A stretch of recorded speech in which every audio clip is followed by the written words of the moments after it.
welcome to Animal Network News. My name's Guy McLyons. We're back here with some more stuff that'll make your toes curl. The bullshit of you hairless monkeys. Stay tuned. Topping our stories this week. This next story is so tragic I almost don't want to tell it. It shows the truly beastly side of you bipedal assbags. In China, China, what are the chances?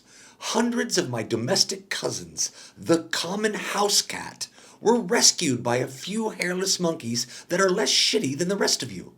It was believed that the hundreds of cats that were stuffed into tiny cages were just days away from being pork chow meow. That's right, you heard me. Those corona makers were going to eat my people. Although this story has a happy ending, it's all too common in that part of the world. This sumbitches will damn near eat anything. Cats, hats, bats, mats, rats. I mean, it's like they have something against the AT sound. At. I'll eat that shit. It's just too depressing to even say the F word. This next story is a heartwarming story. A Florida man did some UFC type shit on an alligator to save his beloved canine Loki. Now, being a big cat, I'm not a huge fan of dogs, but I like fucking alligators even less.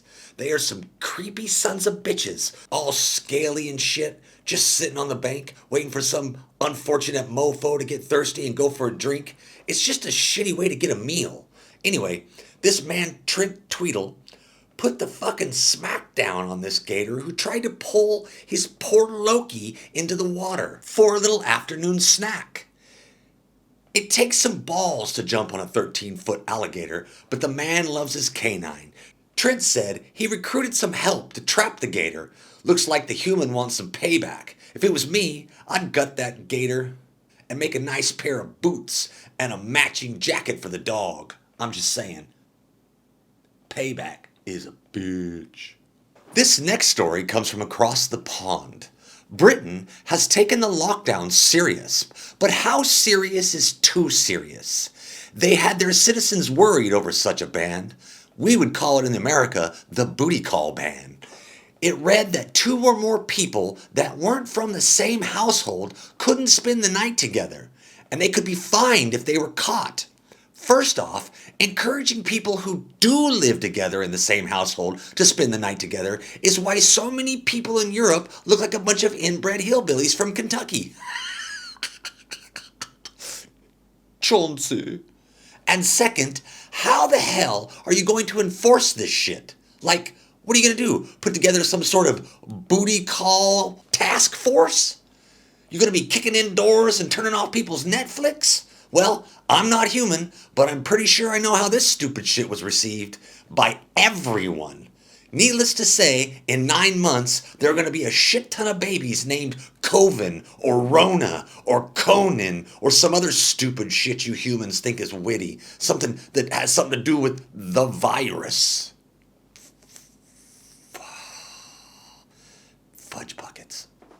Elon Musk and SpaceX is back at it again. A couple of weeks ago, they made history by putting people into space, being the first private company to do so. Now they're launching another rocket, 60 Starlink satellites aboard. At this point, I'm pretty sure all those aliens out there are getting pretty goddamn nervous about the little blue and green planet and all the crazy shit stains that run it. It's got to be like what humans feel when they see chimps use tools. It's all cute and funny until they learn how to chamber around. Then it's all screaming and praying and blaming scientists. Anyway, Elon's main goal is to colonize Mars. Well, we think that's his goal. Who knows what's really going on in that fucking guy's head? He's light years ahead of the rest of you mental midgets. He could already be planning a fucking Starbucks on Uranus for all we know. Well, we have to wish him luck here at ANN because we truly believe what the universe needs is a bunch of violent hairless monkeys with warp drive. God help us all. Dave Chappelle, the Jon fucking Snow of comedy, hammered Don Lemon, the Cersei Lannister of shitty newscasting, about Don's attempt to browbeat celebrities into using their platform to weigh in on the George Floyd killing and, by default, police brutality. Now, Dave being Dave, you're never really sure how he's going to land on a subject until the end. But this was pretty clear. The people don't need Don Lemon's help with this. Stick to fear-mongering and let people sort out their own shit, Don. Being the bulging knapsack of cow dung that Don is, he just felt he had to clap back at the king of comedy. And as I'm sure you guessed it, it was some cringy shit from front to back. He said he agreed with Dave that the establishment was a bit behind, and Don considered himself a part of the establishment because he's over 40. Whatever the hell that means. What does... never mind. Don went on to say that young people were trying to fight the wrongs perpetrated by white people and the establishment.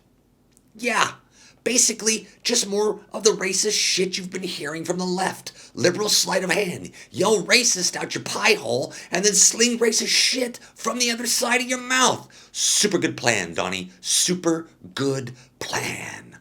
Bet that shit works out for you perfectly. Well, it looks like Colin Snapperkick rubbed up against a Caucasian somewhere and got a little white privilege residue on him. The kneeler might be headed back to the NFL, where I'm sure he will prove himself to be the truly mediocre ball slinger he was always meant to be. Don't get me wrong, he can kneel with the best of them, but quarterbacking? Nope, middle management at best. But I say give him another try. Like all things, proof is in the pudding. I'm sure Kaepernick will prove himself worthy of taking a knee for mediocrity. 'Cause see, he's a shitty ball player. The petulant child Kim Jong Looney Tunes is back at it, throwing a fit and trying to break other people's toys. He bombed a Korean liaison office just north of the border with South Korea. North Korea was quoted as saying, and I'm paraphrasing because I don't speak North Korean or stupid, and I quote, kinda, "We don't want to be friends anymore. You don't play fair and won't let us be the king and stuff. America said we could be the king and we want to be the king. So take that with your stupid liaison office and all blowed up and stuff. We don't like you and you should shut your stupid face hole. Stupid. We don't like you. We'll bomb you. Stupid. Take that. China's got our back. China's big and bad. We just stupid. Pie hole quietly." Blah. Insider did a story titled 47 Celebrities That Don't Identify as Straight or Gay. Most of these you probably wouldn't be too fucking shocked at. There were a few, like Kalani, not sure what a Kalani is, but I'll just go with it. Anyway, said she, he, it, they, whatever, identified as queer, saying that she, he, it, they, whatever, likes girls, guys, non-binary, intersex, trans, and something about a little lollipop pan pizza from Papa John's or some shit. I don't know, I'm a lion. Now, I thought queer meant gay, so I had to Google that shit, because it would make the whole story of not straight or gay erroneous. So, it turns out, queer has like as many meanings as we have genders now. Now, as I went through the list, it dawned on me that all these celebrities just kept saying, "I like everyone, men, women, it, they, didn't fucking matter." They basically said they'd fuck anything for a Klondike bar. Seriously, Hollywood is some freaky sons of bitches. No wonder they all support open borders. They're hoping to find some new exotic species they haven't bumped uglies with yet. Fuck, get a hobby that's not just fucking. There was a deadly border clashing between India and China. The incident happened in the Galwan Valley of Kashmir. It's called the Line of Actual Control. It's reported that 3 Indian soldiers were killed and an unreported number of Chinese soldiers. Now, I know what you're thinking. Bunch of guys with guns shooting it out. But that isn't what happened. The border is usually patrolled by unarmed soldiers to cut down on this sort of thing. But it didn't stop them this time. These bad mamma jammas straight went toe-to-toe and hand-to-hand. Doing some gladiator gangsta type shit, bashing each other with rocks and sagebrush and shit. Now, anyone who's ever seen an Indian and a Chinese person dicker in a market can probably see how bloody this got. These guys will damn near kill each other over a $4 pashmina. Think what they're capable of for land and country. Fucking curry and bat wings everywhere. It was a bloodbath. Fudge pucket. Well, it looks like that's all the stuff I could find to talk trash about this week. But what I'd like you to do is hit that subscribe and like and any other buttons you see down there that might help me out. It's important for me and my channel, that you can be on my side. Support the Lion Newscaster. My name is Guy McLyons. See you later.